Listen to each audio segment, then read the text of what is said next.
Here is Prophet Passion Java endorsing a nightclub because people are dying soon. Saka support your own.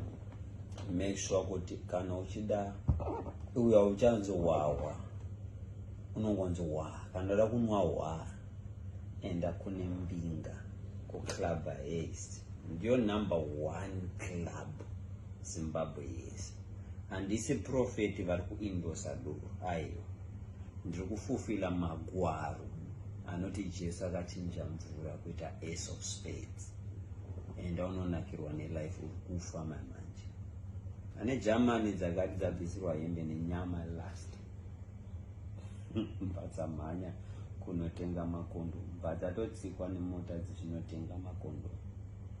Life is too short. Uri kufa enda ku Club Haste unonakirwa.